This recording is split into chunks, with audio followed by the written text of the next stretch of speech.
today's discussion for weeks.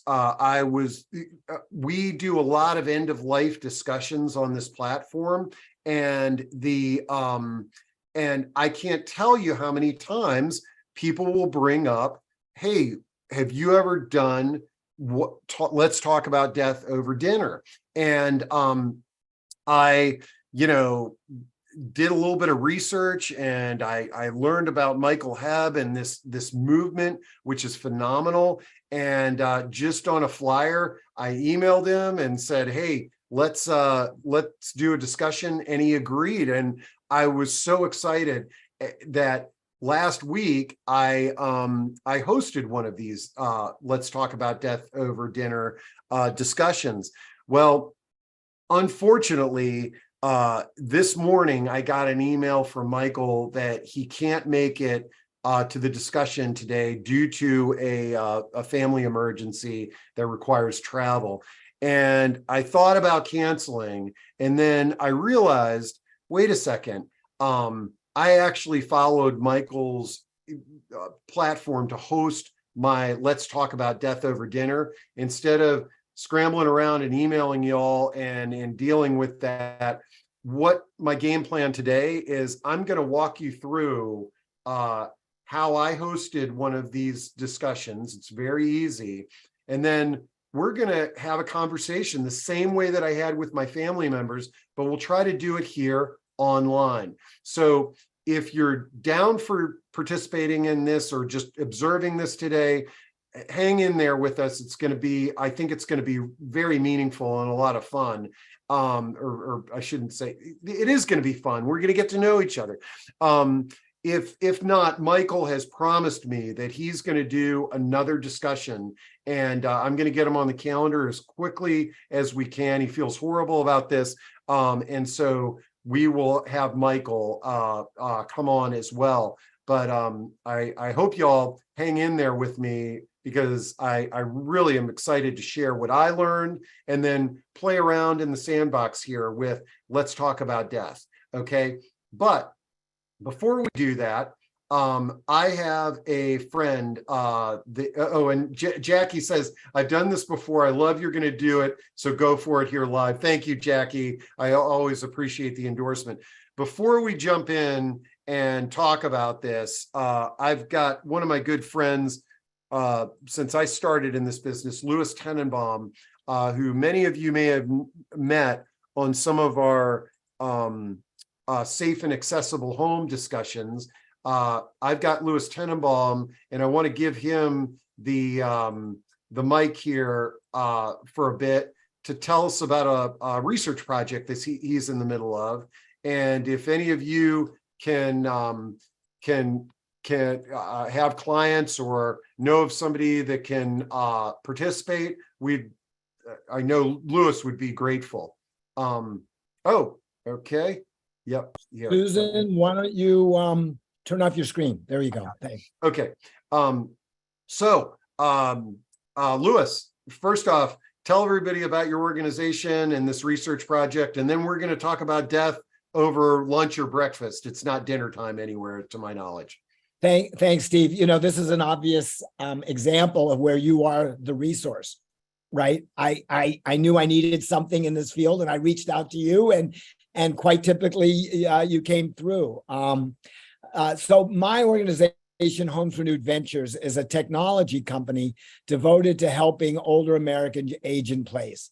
Our mission is to improve the safety, accessibility, comfort, affordability, and security of housing for the expanding senior population with increased longevity. I've been at this for a long time, but now really taking it on as both research and business development. We are funded by the National Institutes on Aging through their SBIR seed investment program for aging-focused businesses. It's a rigorous grant application process involving serious academic research, as well as requiring a strong commercialization plan. Our application for this grant was over 150 pages. Our first product, which is under development and will be ready for field testing in the first quarter of 2024, is focused on a way to scale basic safety modifications and funding. So this is, bars, ramps, and railings, the very basics that have such an impact, but we need a better way to get them funded and get them installed. And that's what the first project is about. Our next product is that we're working on the application for is more focused on general house conditions and the impact on caregivers and residents. As such, we are seeking caregivers of people with dementia for short phone or Zoom interviews about household conditions and caregiving. We want to talk to both caregivers who live in the home with the person with dementia and those who do not. We know that many caregivers are down the street or across the country, and yet, as we've been developing this, we see that many of the issues they face are similar. But what we're doing with these interviews is what's called the iterative customer discovery process. It's a business process we need to go through in order to set the idea for the SBIR grant that, in fact, there is a market for our product. And so the interviews will test our hypothesis of the problem so we can get to what's called a product market fit for our solution. We don't want to build something that nobody really wants or that nobody would really use. The fact that it's an iterative process in this case means we will interview 6 to 8 people, reevaluate what we asked them, and then go through and interview 6 or 8 more people and go through this process a number of times. So if you were to sign up or send us your contact information, we might not interview you right away, but trust that we need a larger sample size over time through this iterative process. And that's what it's all about, is trying to get the safety, accessibility, and security of homes so that aging in place, which is what most people want, can really occur well. So I will thank you, Steve, for this opportunity. I will drop my information in the chat, and maybe you've done that.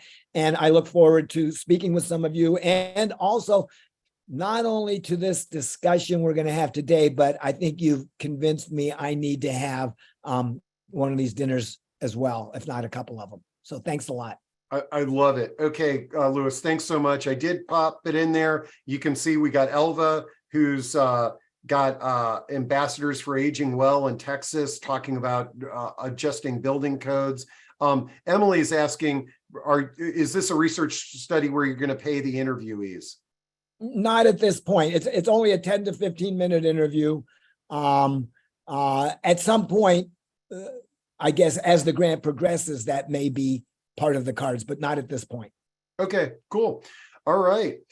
Okay, so thank you, Louis. And now we are going to talk about let's talk about death over dinner, okay?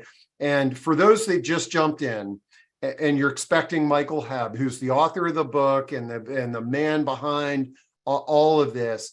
Unfortunately, Michael called me this morning and he had a family emergency that required travel. And in preparation for the interview with Michael, I actually hosted a death over dinner party last week.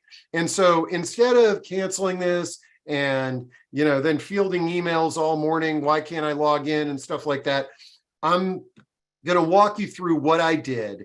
And then we're going to sort of replicate a death over dinner here on Zoom to the best of our ability.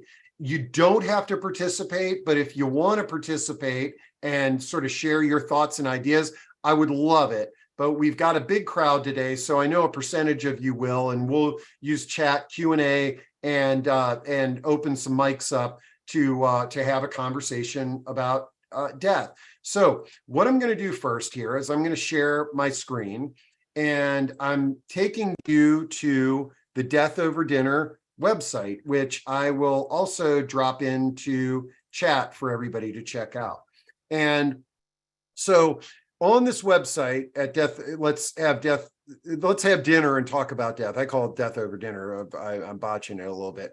You can, see the site. You can learn about what it's all about. And when we have Michael come on, he can elaborate on that a little bit more. But when you look at the team that's behind this, these are celebrities and just some real heavy hitters that are behind this movement, which is just really impressive and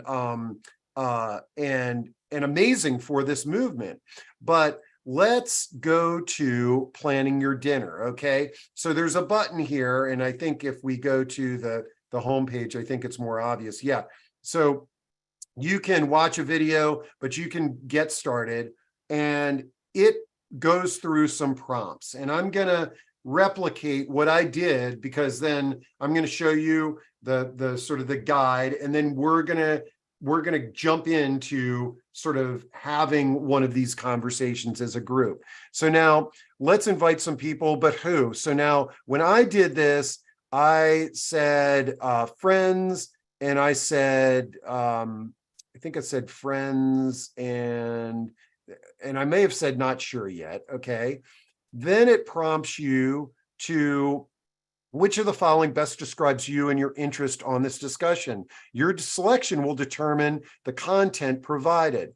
Now, as you can see, some of these here say, I know somebody with a terminal illness. I want to fully understand the difficult conversation. I think I chose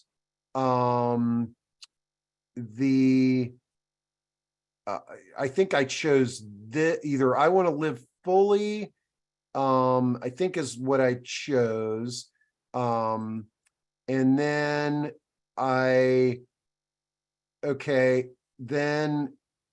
then it basically gives you some different readings, watching and listening things. You can select those, but what I had them do was I just had them select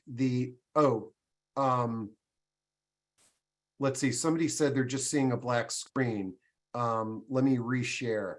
I'm hoping that you all are seeing the screen now. Okay.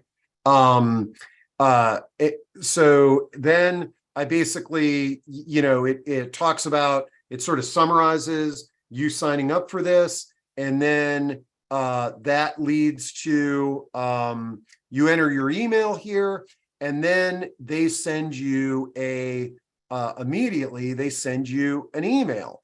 And in that email, let me try to increase my screen. Not that you're going to be able to read this, but I need to read it better. You'll see, sort of thanking you for signing up. The email has a suggested dinner invitation. It has a proposed conversation with prompts for your dinner, and post-dinner activities.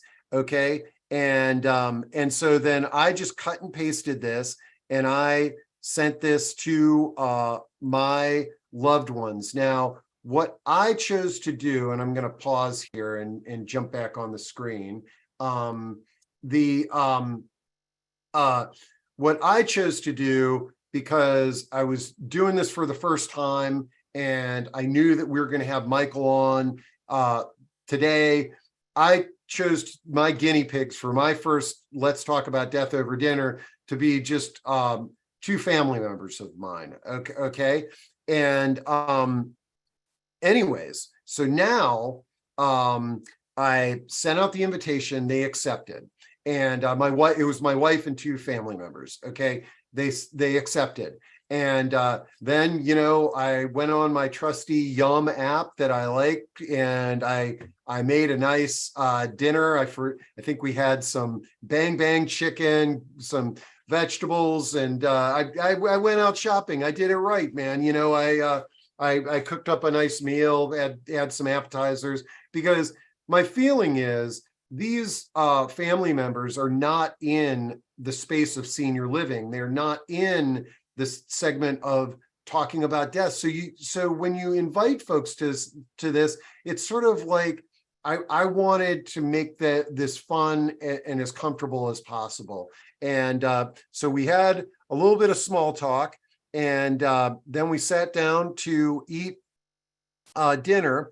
And now let me pull up my script, which is what we're just gonna walk through this script.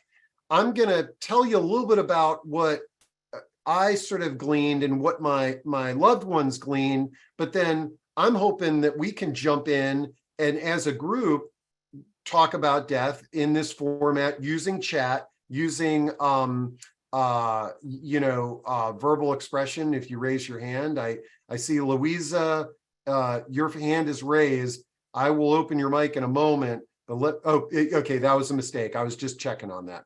And then we'll dive into this. Okay, so I'm going to share my screen, and this is the script that I used when my loved ones were coming over. And what I said first here is, to start the evening, let's bring together a sense of gratitude to the table and acknowledge our ancestors. Let's do a quick around the table introduction to be completed with a raise of the glass to someone who is no longer with us, somebody you admire deeply. And in no more than 20 words, share why you admire them. If you'd prefer to light a candle in their honor, we have found that to be meaningful too as well. Some people do both. So what I'm going to pause, okay, because I can read better your chats and your comments when I pause. And what I'm going to say to y'all is, let's all do this, okay? And I'll share with you who I shared. My ancestor was that I wanted to recognize was my Grandpa Gurney. And my Grandpa Gurney was actually the inspiration for me starting Sourcebook. He had a stroke and was in a wheelchair and needed to go to a nursing home. And if that didn't happen, I wouldn't have had this wonderful career and met all you. And that's sort of, my ancestor that I wanted to recognize. And so I would say to you, you can, sit there right now and just, remember an ancestor. But if you want to share a story about an ancestor that you want to acknowledge with the world here, feel free to drop that into chat. If you'd like to share, we want to keep this brief because I want to get through the whole thing. If you want to come on and talk about an ancestor, feel free to raise your hand and I can open your mic for sort of a brief talk. In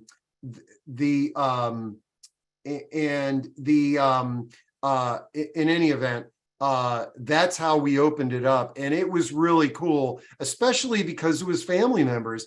And here's the thing, folks, this was sort of a great way to start off the discussion because, quite frankly, I was here with my family members. It was my, and we had not sort of recognized, we had not ever done something like that before at a family outing. And that was really kind of cool. It was cool to also hear my wife talk about her loved ones. And that was a great way to kick it off.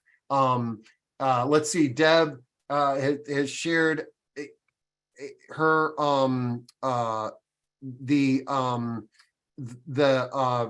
you can see some folks take Mary honoring her mom. Emily Kearns, my parents, they lived with dementia, it changed my life. Sherry, my mom lived with dementia for 4 years and spent the last 2.5 in a memory care community. It's just a wonderful thing to do. And if you can imagine, when most of us host dinner parties, this is not something that we do. This was right out of the gate. I thought that this was positive and empowering, and it kind of eased us in to the next part of the journey. Thank you, everybody, for sharing, your ancestors here. I think that's wonderful. Elva, Jackie, Sherry, Deb, Emily, and Elva. Elva has a great thing is that this could be a good activity to do at my family reunion in May. I agree, Elva. And if you do it this way, you can prepare people, and it might be that your family reunion is like a week-long event, and it's sort of like, hey, I am going to host on Wednesday night, let's talk about death over dinner aspect to that family event. Okay, so that was part one. So now let me move to part two. Okay, let me get my script back up here. And so then we had a series of questions here. And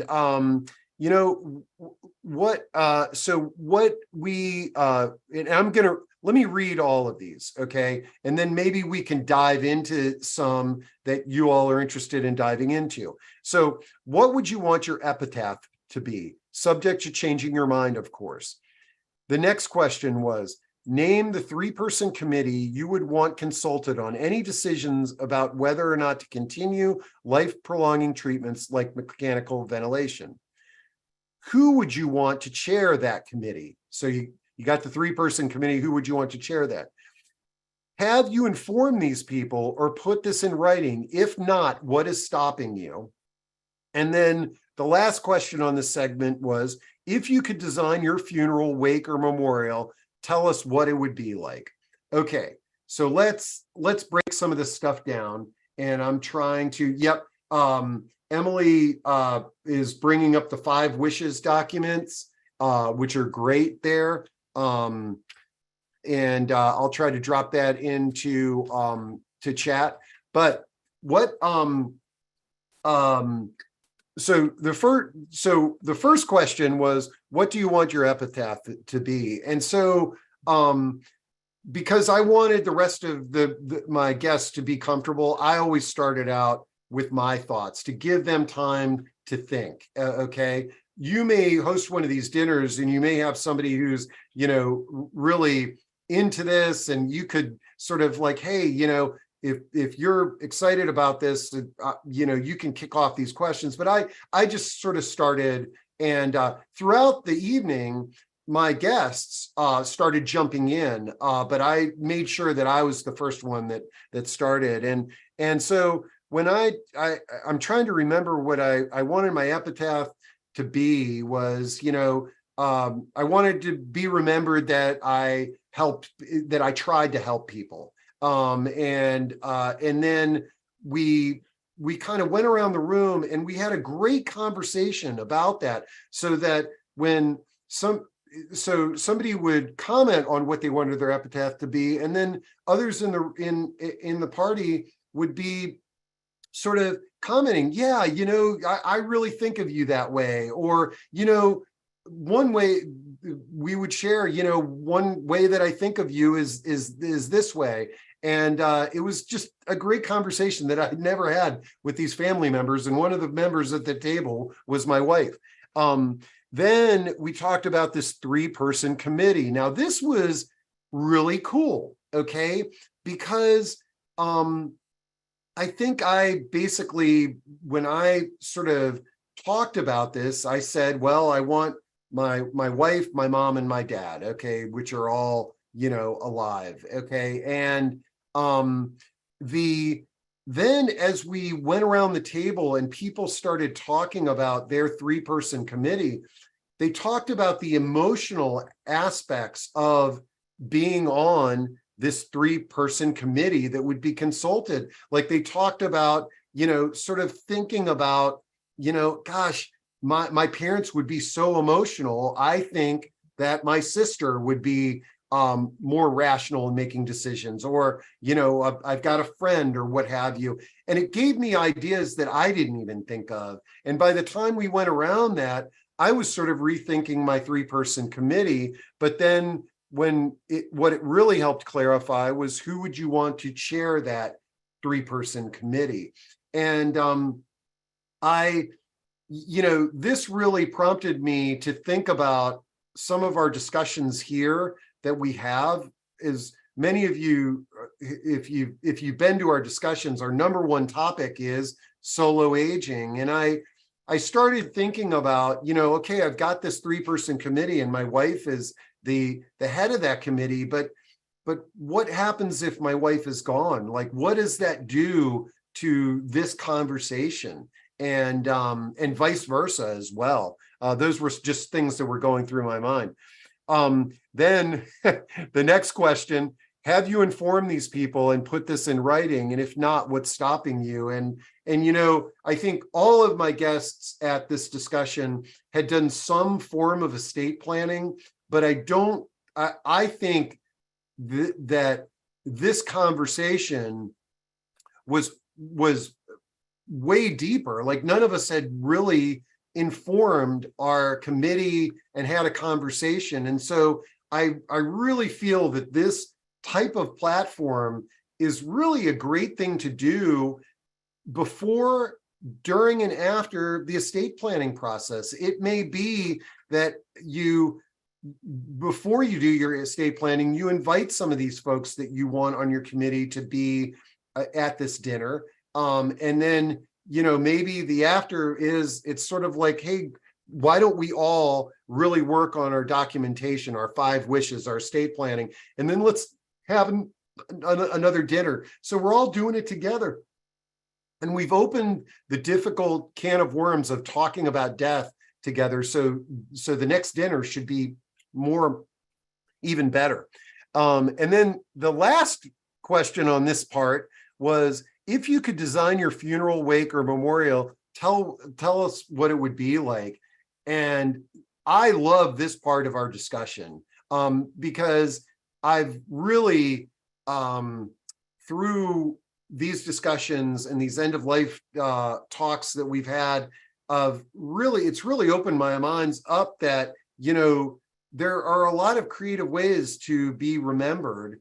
But more important is, if you don't voice what those are, your loved ones may make an assumption that, hey, we're going to do a traditional, faith-based and funeral home service. And let's see, Paula has a comment here that I want to read. Paula says, I've hosted 3 dinners. Some folks think quickly on their feet. Others need to contemplate before sharing the discussion. Emphasize these questions as starting points, always subject to change. The participants inform each other in other very tender ways. Paula, I'm really glad you shared that, because I found that with my dinner too, is that once we started having the conversations, some of the members of the discussion would come back to the beginning of the conversation in the first question towards the end. I think that, like you said, is sort of letting people know this is just the start, and let's see where it goes, and giving folks permission to work off the script, I think is very important. So great comment there. But I was going to say, the last question was, if you could design your funeral, wake, memorial, what would it be like? So right now, what my vision of my memorial would be is, I do not need it to be in a faith-based organization. I told my wife that, my memorial could be in our home if you want it, if that's convenient for you. But there is a place in Reston, Virginia, where I live. It's called the Lake House. I helped host a memorial for a beloved friend there, Mrs. England, who worked for me for many years. I love that setting. It's in the community I currently live in, and I could envision my friends and family gathering there and just having a party and sharing stories and and making connections for friends of mine that have never met. I'd love for them to meet. If folks wanted to share stories about me, I'm perfectly down with that. But a positive remembrance is what I'm striving for. So that's kind of what I shared. And then we went around the table and my loved ones shared their thoughts. And we had never in my family had a discussion like this. So for me, it was wonderful. Let's see. Sherry is saying, oh, Steve, would you also be able to share your script? Yeah, Jackie, I'm gonna drop this script, which is generated by Let's Talk About Death Over Dinner, but I'll make sure that this is at the recording link so everybody can get that as well. Emily is bringing up the Death Cafe movement. Yes, all of these, and here, I'm gonna pull up that web page. Well, that web page is loading. Okay, there's also the Death Cafe movement, which Emily dropped into chat. And you can see, like, on our proaging.com calendar, there are death cafes that are hosted around that are listed on there. I feel like the Death Over Dinner, the Death Cafe, these concepts are absolutely wonderful. And it's making it easier to talk about this just very difficult subject that many of us have a hard time talking about. Sherry says, would you recommend sharing those questions prior to the dinner so people could come prepared with their thoughts? Sherry, I thought about this, okay?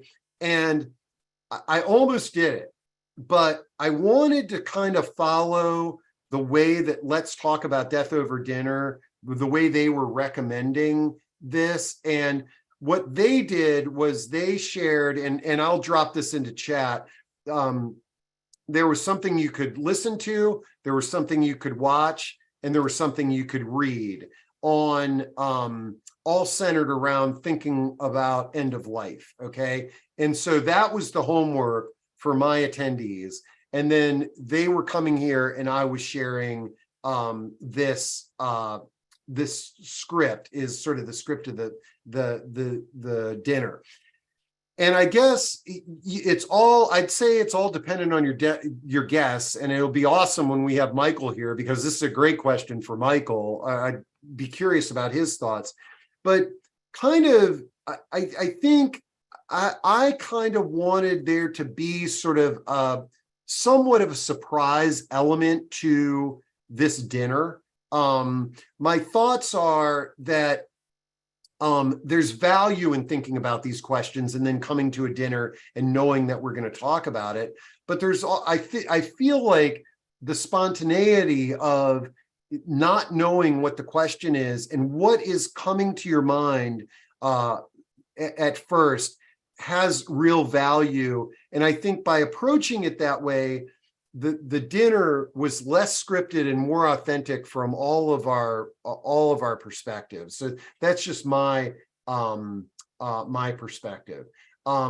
Jason says, I've been hosting a series of monthly public death cafes at the local Berkeley, California public library.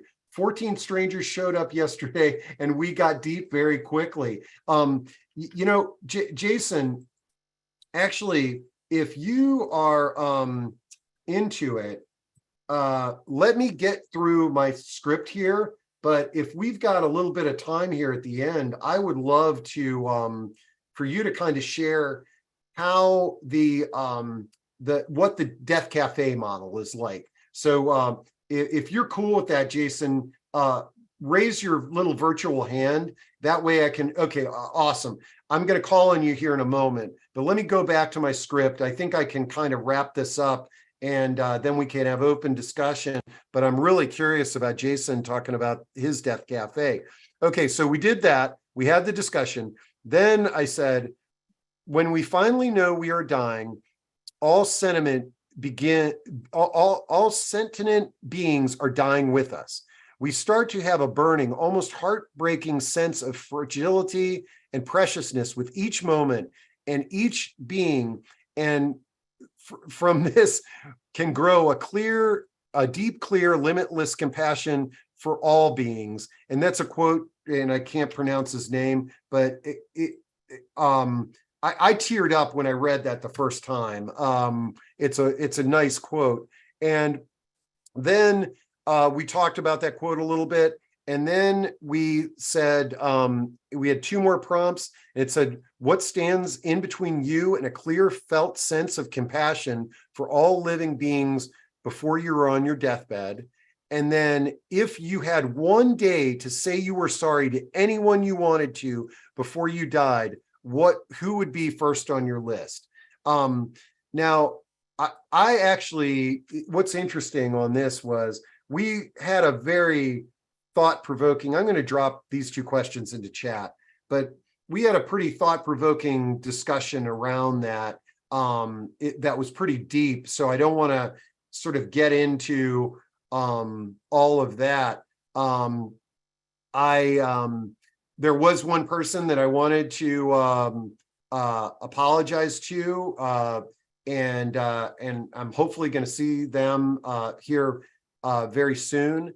But for the most part, we sort of had a deep dialogue on sort of how we view people, and just sort of imagining yourself on your deathbed and thinking about regrets and how you view others and what have you. And then we talked a little bit, we said an additional idea for dialogue: if you want to dig deeper in the conversation, use the final portion of your evening to discuss how you want your lives to end, how you would like to support end-of-life wishes for those you love and care about. And then it says, end every dinner with an appreciation in the round. This is a simple game to complete the conversation and the dinner. Someone begins by selecting a person to their left, sharing one thing they admire about that person. The circle continues until everyone has been admired once. We suggest after the round, you break from the table, lounge on couches, look at the stars as a way to further sink into the connections and awareness. So that was my, I just basically walked you through how I was guided through one of these death after dinner. So if you sign up, you'll get all the prompts to do that, but I will share this document that I downloaded. I thought it was wonderful. I asked all my loved ones what they thought the day after, and it was a great, interesting experience for them. When towards the end of the evening, we talked about this, and I told them all this exceeded my expectations, and we had a little bit of dialogue on how some people would be very uncomfortable in this setting, and while I sort of agree with them, I feel like if you're willing to show up, that the door is open, and that person that was willing to show up would have a good dialogue. But the way that the invitation is written, it sort of gives people an out. They don't have to come to this, okay? And but if somebody does come, I sort of feel like using this dialogue, there's a really good chance they're going to have a meaningful dialogue. Okay, so now I'm really excited to bring Jason Popko to the stage, because this is a and actually, Jason, I'm gonna make you a panelist, so that way, if you want to turn on your camera, you can. And Arlene's asking how many people we had here. Arlene, I had about 150 sign up. Right now, we've got about 70 that are a part of this discussion.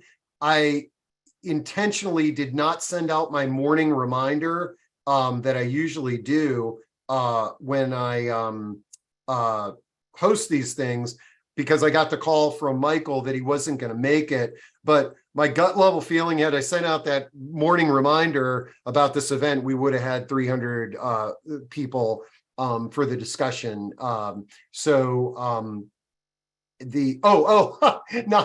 my own at my own personal one, I only did it with 4. I'm going to do this again, and I'm going to do it with more people than 4, because I think more people will add just a dynamic to it. I'd also like to host one with like my neighbors and some friends, maybe, and maybe some people that didn't know each other, that were open to dialogue like this. But this actually kind of stems to the Death Cafe. Jason, can you hear me? Yes, I can, Steve. Can you hear me okay? Yeah, absolutely. So because what the experience that I talked about was, these are people that I know, and I sent an invitation, and they're coming to this event, and they might not know each other, but they on the common bond. A death cafe is open to the public, and as you said, these are people that might be strangers. So first off, just tell us a little bit about who you are and what you do, and then what led to you leading these death cafes. And then I'm really kind of curious at just kind of walking through the experience of some of the ones that you've hosted. Thank you, Steve. Thanks for unmuting me. And more importantly, thank you for your ongoing series of all this topic. It's you're a great resource out in the community. And I'm glad you went ahead and continued today, regardless of it not having the author talking about your death over dinner. And I just have to go back to the beginning. A shout out to Louis Tenenbaum. We're old friends. And so it was great to see him on here. I initially started the Death Cafe movement just because I saw the library had a free community room, and I was really interested in the topic. And so I just, through local, because it's an in-person event, it's post-COVID, and I just wanted to create sort of an intentional conversation in the community. After a couple of different events, the Berkeley Library saw that they wanted to add exciting events to their calendar, get people into the library. So now I'm in collaboration with the Berkeley Public Library System. So they helped me through their communication marketing channels, get the word out into the community.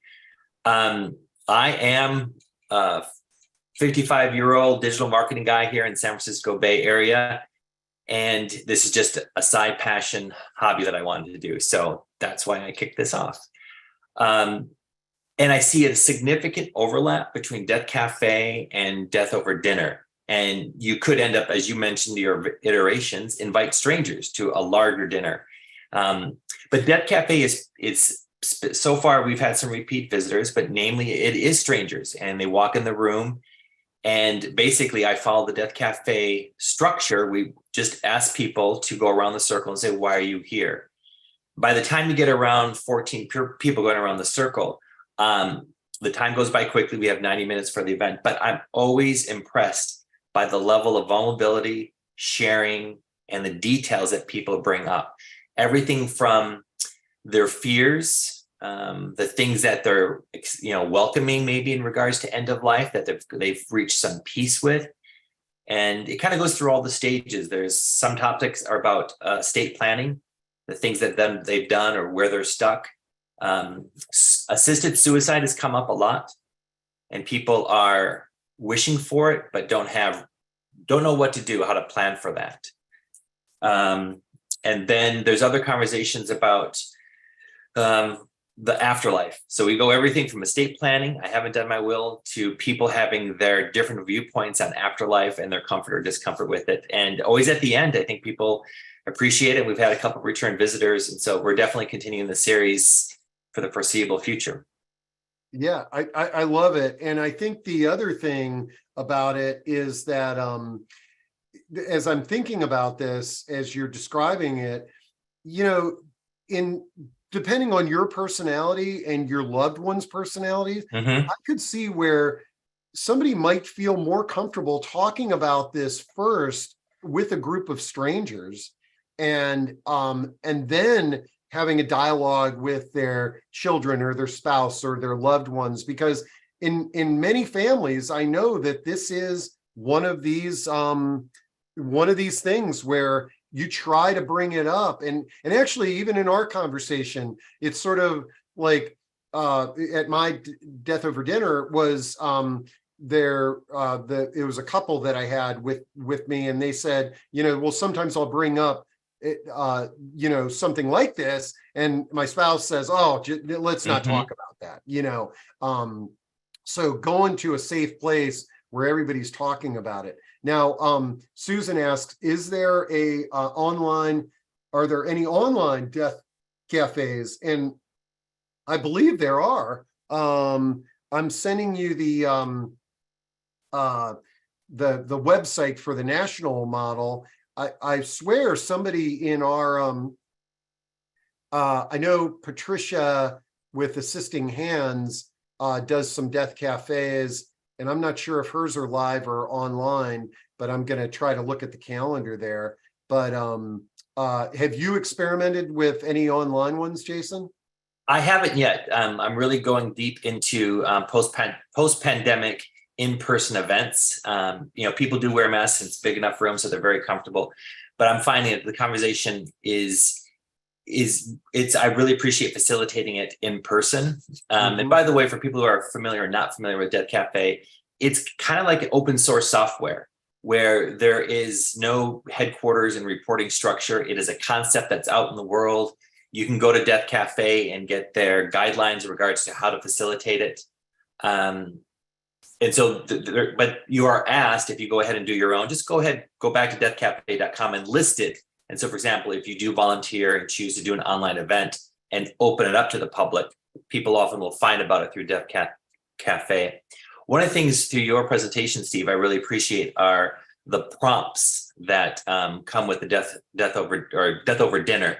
I think those are some of the things that I will have in my back pocket for future facilitations, because there are sometimes, it's a group of 14 people and you want to keep the conversation going. So having some prompts available I think will help people think about different specific aspects of death and dying. And yeah, thank you. Yeah, and actually, we just Patricia Dubroff, if she does an online Death Cafe, and I'm dropping her contact into chat.